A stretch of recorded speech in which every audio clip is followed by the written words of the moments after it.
When Cheryl Cole was axed from X Factor USA, it seemed like a body blow to her career.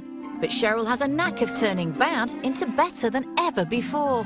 To understand where she got such grit and determination, we need to go back to her roots. It all started in Newcastle, a city rich in history and other old things where people are known for their keen sense of style and their polite good manners. This is a pisser. Hi, Mum! Our Cheryl story began in the working-class suburb of Heaton in Newcastle, on this street, in this block. We've done stories about her council estate in Newcastle, and it's a very dangerous, rough place. It's well documented that she lived in squalid conditions. Well, that's according to those soft southern types. For Geordies, Heaton's pretty nice.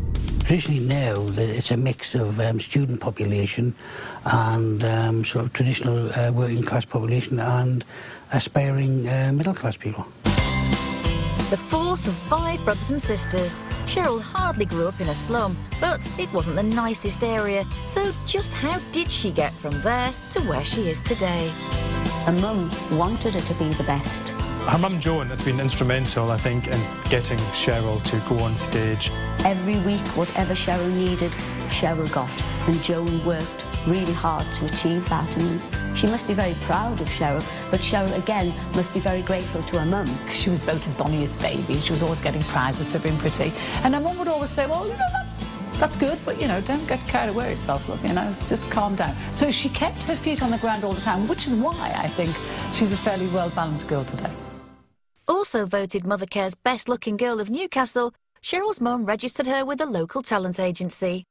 Just for you. And before long, she was the cherubic face of warm and fluffy domesticity, fuelled by British gas. Very, very beautiful, even at that age. You know, no makeup, but you could see beautiful skin, those beautiful brown eyes, very, very attractive young girl. We do it all just for you. For the ambitious young Cheryl, everything was going well. She was striking poses for all the best catalogues, and the ultimate honour came when she was voted the most attractive girl at the Metro Centre. Fighting off what must have been some pretty stiff competition. Cheryl attended the local Walker Comprehensive School, where her fighting spirit began to emerge. She was suspended twice for swearing and general bad behaviour. So this was a girl who left school at 16 without very much in the way of qualification. Her real passion was singing, dancing and even ballet. She was a dream to take, because when you were teaching her to dance, you had her complete attention all the time. She wanted to learn everything, you know, and very definite on what she wanted to do. Cheryl could dance. No, she could really dance. At age 9, she won a position at the prestigious Royal Ballet School in London. But our Cheryl got homesick, and after only 3 months, she headed back up north. But Cheryl hadn't abandoned her dreams of stardom, and soon enough, she caught the eye of the boss of Newcastle itself. There was a sort of a concert going on for young people, and that was the first time I saw Cheryl Tweedy, I was then, and she was on stage, and I just remember asking, who was that? By 2002, she'd captivated the mayor and conquered the Metro Centre, but now 19, she had her eyes on a much bigger prize. The world. Well, a big recording contract from a big new telly talent contest. Popstars The Rivals was a glossy Saturday night production with a revolutionary new format, the first ever boys versus girls talent show. The new show attracted thousands of starry-eyed hopefuls. Name! I'm gonna live forever. I'm gonna learn how to fly high. Then a record industry mogul who could spot real talent a mile away appeared. That's the fella in the back. I guess I was the first one, really, to notice her. I mean, and let's, you know, be honest, you couldn't help but notice her. Although surrounded by beauties, Pete only had eyes for one girl. There was this stunning girl that was beautiful, and appeared. She walked through the door and radiated. There's no other word. I mean, she was quite a shock. If she ran through Borneo and was, you know, covered in mud at the other end, she'd still look bloody beautiful. All right, Pete, steady on. This kid's just so different from anything. God touches certain people in certain ways, and beauty, you know, is definitely, you know, one of those things that he touches people with. And this girl was touched. She's like the boy next door. Let it go, Pete, let it go. The girl from the Metro Centre had made it to the big stage on a primetime show with a chance to be in the next big pop group. And Cheryl's performances held nothing back.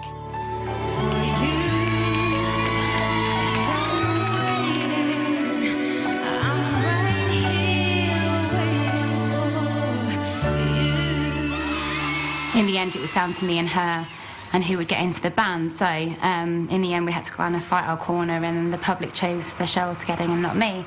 So, yeah, it was sad. The singer going home is Emma. Cheryl's grim-faced acceptance of her rival's defeat emphasised just how important the contest was for them all. The final of Pop Stars was horrific. It was so tense and so emotional. Despite drama, tears and a few tuning issues, the moment of truth came and made gripping television. Cheryl's reaction said it all. Cheryl! Cheryl had made it. She was in the show's girl group with fellow winners Sarah, Kimberly, Nadine and Nicola. Oops. Together, they were Girls Aloud, the newest incarnation of girl power. But the show wasn't over. In order to win, they had to beat the show's boy band, One True Voice, to the Christmas #1. In a revolutionary simulcast between radio and a talent show, Cheryl and the girls' future lay in the hands of a doctor. Not a real one, though. It's Girls Aloud. The girls' reaction showed they knew they'd made it big. They were on their way and the future was bright. After all the years of hard work, Cheryl's family and friends were delighted. Just so pleased and proud and happy for her. Happy that she's doing what she wants to do. No one deserves it more than Cheryl, because she's been trying for years for this. With their #1, Girls Aloud caught the imagination of girls all over the country. Cheryl was famous, but fame came at a price. Less than a month later, she let her fighting spirit get out of hand in a Surrey nightclub. Girls Aloud singer Cheryl Tweedy left court avoiding eye contact after being convicted for assaulting a nightclub toilet attendant. Miss Tweedy left nightclub worker Sophie Amakbokpa with a badly bruised eye after punching her in a row over not paying for lollipops she took from the ladies' loo at the Drink nightclub in Guildford in January. So Cheryl is on this night out with the other girls in a club in Guildford. Cheryl, who had had a few drinks, ends up in a row with a toilet attendant in the ladies' loos. These were two young girls. They had celebrity status. That matched with the excitement of the evening and, you know, the hospitality that was available. Oh, yeah, they were pissed. You're going to those kind of clubs, the girls are very competitive, you know, there's a lot of bitchiness. You've got to be able to stick up for yourself, otherwise you're going down. Cheryl was slapped with a £500 fine and 120 hours community service. Cheryl Tweedy was, however, cleared of the charge of racially aggravated assault. I am pleased that the trial is over and thankful that the jury have accepted that this incident had nothing to do with race. I am not a racist, and anyone who knows me knows that I would not say anything racist. I am stunned and disappointed by the conviction for assault. Things had gone very wrong, but Cheryl turned things around by grabbing the girls and a cameraman and apologising. I've always said I am so sorry to the other 4 girls and to my fans, to my family, you know, my friends. I am sorry it ever happened, really. That incident was almost single-handedly responsible for wrecking her career and the careers of the other girls and Girls Aloud. A lot of girls couldn't have come back from that very successfully. It would have really been a blow to their image. We're just being ourselves, and that's what we are, feisty young girly girls, and it's obviously coming across to people like... Cheryl's ability to stand up and fight, literally, had nearly cost her everything. But instead, Cheryl and the girls went from strength to strength, becoming more polished and more perfect by the day.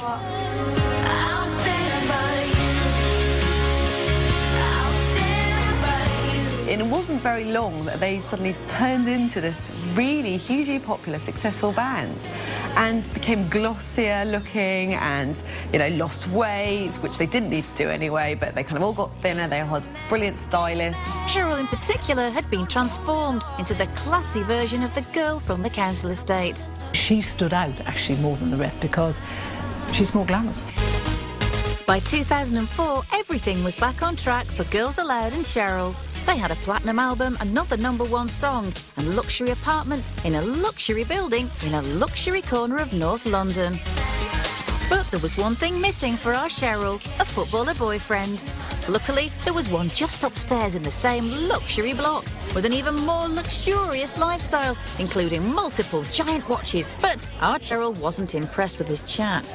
His chat-up line to Cheryl was, "Hey, hot lips, nice bum." Oh, he actually said that to me as well, but, you know, no, he didn't. According to Ashley, in an exclusive limousine-based interview, meeting Cheryl had been a very different ballgame. First met her, I was playing tennis with a few of my mates where I live, because obviously she lived in the same complex as well with the other girls, so we spoke for a bit and I asked her for a number, she said no. And then she gave me the number and that was it, really, that was history. And it could have been history if it wasn't for a clairvoyant. So apparently, Cheryl went to a clairvoyant and was told by the clairvoyant that, "I know you've been looking at a footballer and admiring him. You should go for it. In fact, you should marry him." Which is kind of far out, right? Because how do they know? But, you know, they do have wisdom or, you know, inner wisdom, inner power. Sadly for Cheryl, for another tenner, that wisdom could have extended to also forecasting marital infidelity. Oh well. An intimate documentary proved that even for the most high-profile couples, life's messy realities had to be dealt with. Are you going to pooper scoop? No. I'm not pooper scooping anything, mate. You pooper scoop it. Not the last mess Ashley would dump on Cheryl. Along with a bag full of poo, Cheryl seemingly had everything. The career, the boyfriend, the money and the fame. Cheryl is this beautiful girl in one of the most successful girl band groups ever. And there's Ashley Cole, good-looking lad, and it just seems an ideal couple. The synergy, the energy created, the paparazzi, they're coming out of the clubs. People went wild for them, they thought it was great.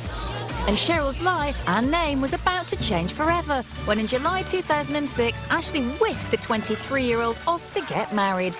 They had 150 guests, Prince Edward's caterers and an exclusive £1 million magazine deal.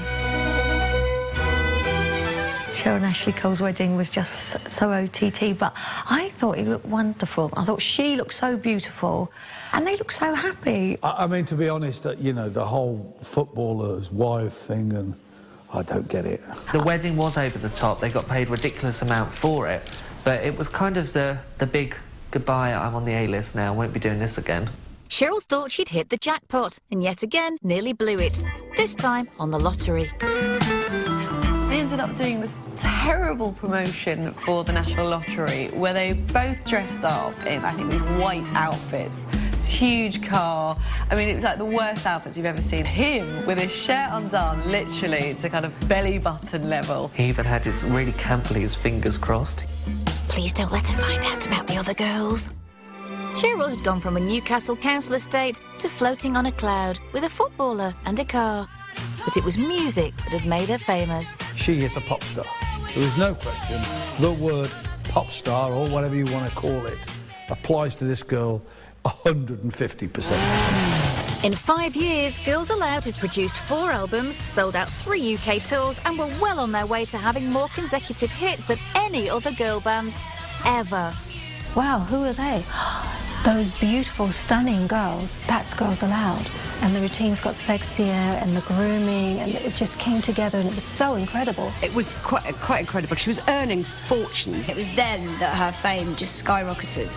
Cheryl was living the dream, in a floating on a cloud with a football away. But it wouldn't be long before the next twist of fate came along. Coming up, Cheryl becomes a TV star. When the opportunity came, Cheryl was the first person we called. And then, yes, everything starts to go wrong again. There was a national outpouring of sympathy for this girl. And a tiny mosquito derails the mighty wheels of show business. Your place is never safe on the X Factor panel. Simon Cowell likes to mix things up.